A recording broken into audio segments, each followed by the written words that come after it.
What's up, everyone? Welcome to the December 20th edition of the NBA Injury Report, brought to you by BetMGM. I'm your host, Adam Scherer. You can follow me on Twitter at ShipMyMoneyDFS. We have a 5-game NBA slate today, so not a lot of injury news to touch on, but there are a couple important parts that we're going to need to keep an eye on. Before we get to that, though, click the link in the description below. Sign up and make a deposit at BetMGM. Place a real money wager of at least $10 and receive a risk-free first bet up to $1,000, in addition to 2 free months of Stokastic Plus Platinum. Click the link in the description below to take advantage of this offer. Now, the two teams that we are waiting on substantial injury news for, first, the Denver Nuggets, Kentavious Caldwell-Pope, Jeff Green, and Jamal Murray are all listed as questionable. Michael Porter Jr. remains doubtful. If Murray is out, you likely see more playing time for Bones Highland. You also likely see Ish Smith enter the rotation.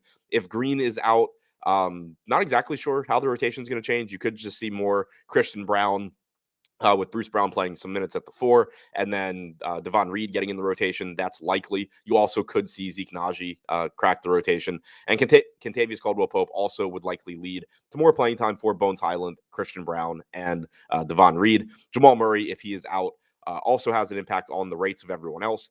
Kentavious Caldwell-Pope, not a high usage guy, but Jamal Murray is. So you would likely see increased playmaking and usage for Nikola Jokic, not that he needs it, and also for Bruce Brown and Aaron Gordon.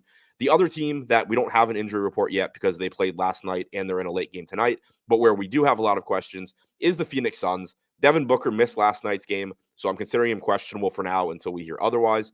In his absence last night, Damian Lee got the start. He would look like a reasonable value if Booker is out. You also get a bump for Chris Paul. You get a bump for DeAndre Ayton, and you get a bump in usage for Mikal Bridges if Booker is out. Josh Okogie, also questionable after leaving last night's game early. If he is out, that solidifies minutes for Damian Lee and Landry Shamet. It also opens the door for more minutes for most likely Ish Wainwright. On its surface, the Okogie information shouldn't matter that much, but if Booker is out in addition to Okogie, then you really have a lot of minutes opening up for these relatively inexpensive wings. And Chris Paul also on the second half of a back-to-back. I don't know if he's going to play. I'm assuming that he is, but he actually hasn't played in a back-to-back yet this year. I'm not sure if that's by design or just a coincidence because he did miss some time, and maybe the Suns just haven't had a back-to-back since he's been back. I'm not sure of the answer there, but we should get an update on that once we get an injury report for Phoenix. Cameron Payne's also missed several games in a row. He's not expected back tonight, but we'll need to keep an eye on that as well. If Payne is out, it does bump playing time for Chris Paul. He typically plays around 32 minutes when Payne is in, but gives you 34 to 36 when Payne is out. As mentioned before, if Booker is out, Paul looks better. If we do get a situation where Paul is out and Booker is in, Booker looks better.